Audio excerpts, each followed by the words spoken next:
یہ تھا، ادب یہ تھا، احترام اور ادب کی یہ بات تھی۔ آج ہم کتنا کرتے ہیں اپنے ماں باپ کا ادب؟ ہم کتنا کرتے ہیں؟ ہم یہ کرتے ہیں کہ ماں باپ سے چھپا کر بیوی کو فروٹ لا کے دیتے ہیں،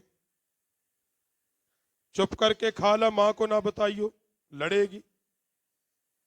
یہی کرتے ہیں، اپنے دل پہ ہاتھ رکھ کے بتائیے کر رہے ہیں۔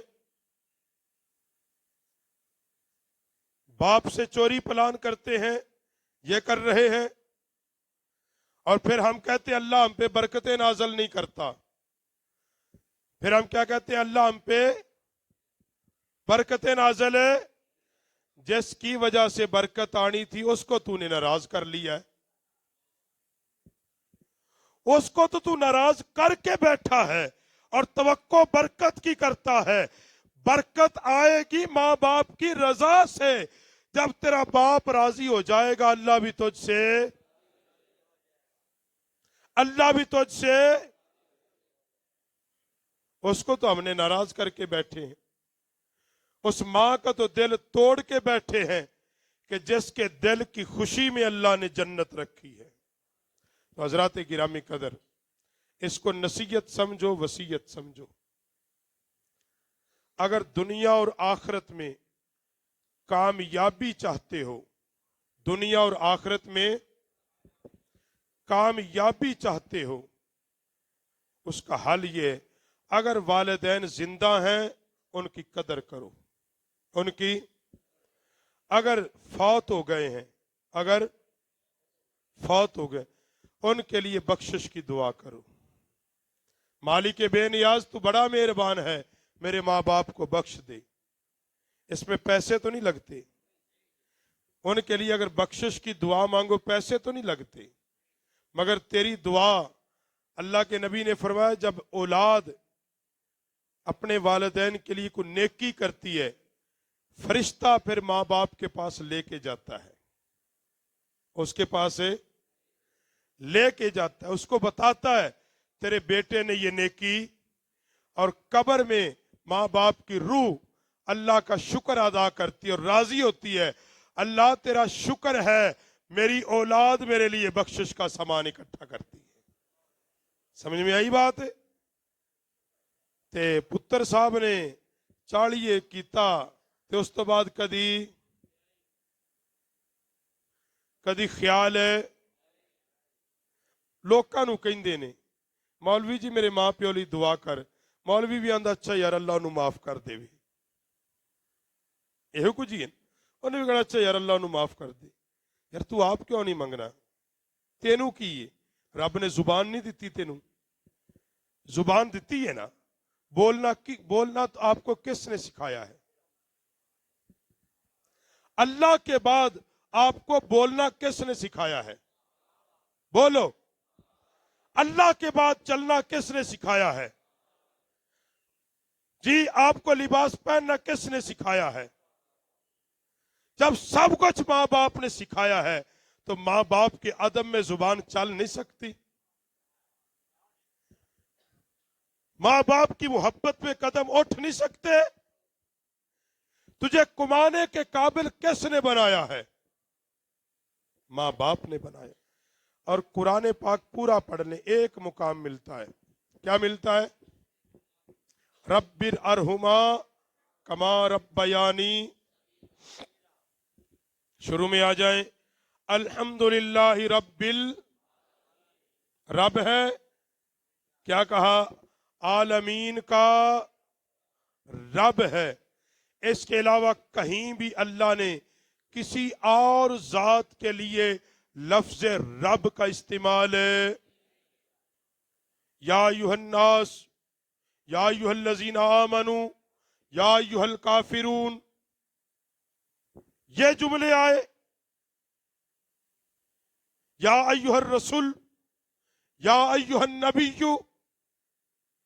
مگر ماں باپ کی بات آئی، وہی جملہ جو اللہ نے اپنے لیے استعمال کیا، الحمدللہ یہاں کا رب ارحما कमा रब्बयानी सगीरा, हकीकत में पालने वाला अल्लाह है और रब के बाद तुझे पालने वाला तेरा माँ बाप है। तेरा रब तेरा वालिदैन है। अल्लाह ने ये मुकाम सिर्फ वालिदैन को दिया है, यह लफ्ज सिर्फ माँ बाप के लिए इस्तेमाल किया है। तो हजरात गिराम कदर, इसलिए माँ बाप की इज्जत करना सीखो। माँ बाप की, अगर माँ बाप की इज्जत और तौकीर नहीं करोगे, उनका कुछ नहीं बिगड़ेगा मगर तेरा कुछ बचेगा नहीं। फिर कह दूं जुमला, जिन्होंने लेना लेंगे तो वही ना, जिन्होंने नहीं लेना वो उनकी मर्जी है, मैं जबरदस्ती नहीं। माँ बाप की तू नाफरमानी करेगा, उनका कुछ नहीं बिगड़ेगा मगर तेरा कुछ बचेगा नहीं,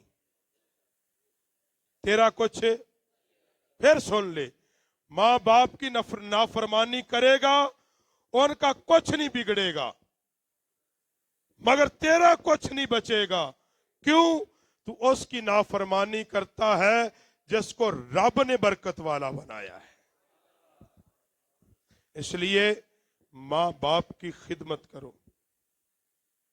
उमर पाक के पास बंदा आया था ना, उसने कहा जी मेरे बीवी बच्चे हैं, मेरे पास दौलत है और मेरा बाप भी मुझसे मांगता है, मेरा बाप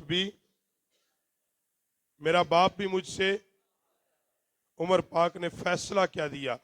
फरमाया तू भी तेरे बाप का है, तेरी दौलत भी, हाँ तेरी औलाद की दौलत से तू फायदा उठा। समझाई गल? हाँ, हम कहते जी मैं कमाया है ते अब्बा मेरे को मंगदा है, दूजे को मंग ले। अगर अब्बे ने तेरे को मंगया है तो अल्लाह का शुक्र अदा कर, अल्लाह का शुक्र अदा कर कि तू बाप को दे रहा है, गोया कि अल्लाह को राजी कर रहा है। अगर माँ बाप तेरे हिस्से में आए हैं फिर शुक्र अदा कर। मेरे पेटे पे ने, मैंने कानों से सुना अपने बापों को कहते हुए, उन्हें जी मैनू कल्ले ही तुसी जम्मे आए, बाकी नहीं तुम्हारी औलाद। और मैंने फिर माँ बाप के आंसू गिरते भी देखे हैं। वो इस कदर मजबूर होते हैं कि दूसरे भी नहीं पूछ रहे होते और आंसुओं को गिरते हमने देखा है। और याद रखो, अगर दुख की वजह से तेरे माँ बाप के आंसू गिर गए ना, फिर दुनिया की कोई ताकत तुझे अल्लाह के कहर से नहीं बचाएगी। कभी सता के आंसू ना गिरने देना माँ बाप के। हजरात, अगर एक आंसू इस बिना पे गिरा तेरे दुखाने की वजह से, फिर कामयाबी नहीं मिलेगी, जलील हो जाएगा। जिल्लत और रिसवाई तेरा मुकद्दर से कोई रोक नहीं सकेगा। ये बात याद, अगर माँ बाप तेरे हिस्से में आ गए हैं, झोली उठा के शुक्र कर। मालिक बेनियाज तेरा शुक्र है, इनकी खिदमत मैं करूंगा, राजी तू हो जाएगा। और ये नुस्खा ले जा अमीर होने का, अमीर होने का नुस्खा। हर कोई कहते हैं ना अमीर हो जाऊं, अमीर हो जाऊं, अमीर हो जाऊं। अमीर होने का नुस्खा ये है, हर जतन लड़ा दे कि माँ बाप तेरे घर में रह जाए। तेरे माँ बाप तेरे घर में रहे, तू उनकी खिदमत कर, फिर देख अल्लाह तुझे गैब से रिज्क दे देगा। अल्लाह गैब से तेरे रास्ते खोल देगा, गैब से रिज्क आ जाएगा। अगर माँ बाप हयात नहीं, उनके लिए हमेशा इसाले सवाब कर, हमेशा। ये मस्जिद में आज इरादा कर लें, आप ये शुरू कर दें आज से। हर रोज आपने माँ बाप के लिए क्या करना है? क्या करना है? दुआ करनी, इसाले सवाब। अलहम्द शरीफ पढ़े, फातिहा शरीफ पढ़े, दुआ मांग दे, अल्लाह तौफीक दे, कुछ सदका कर दे। नीयत क्या? माँ बाप के 2-3 महीने करके देखो, देखो करके देखना, फिर अल्लाह तुम्हें कहां कहां से रिज्क अता कर देगा। मगर करो तो सही। अल्लाह पाक हम सब का हामी और नासिर हो, माँ बाप की खिदमत की तौफीक बख्शे। रमजानुल मुबारक का आज आखिरी दिन है। अल्लाह हमसे जिस रमजान में गलती हुई मुआफ फरमा दे। आज का दिन यौम एहतसाब है। सोचें اللہ ہمیں آنے والا رمضان اپنے گھر اور نبی کے در پہ عطا فرما دے۔ اور یہ رمضان کا آخری دن ہے تو اس دن کو بھی احترام سے گزاریں۔ مالک بے نیاز ہم سب کی حاضری اپنی پاک مقدس بارگاہ میں قبول فرمائے۔ آمین بجاہ النبی الکریم الامین صلی اللہ علیہ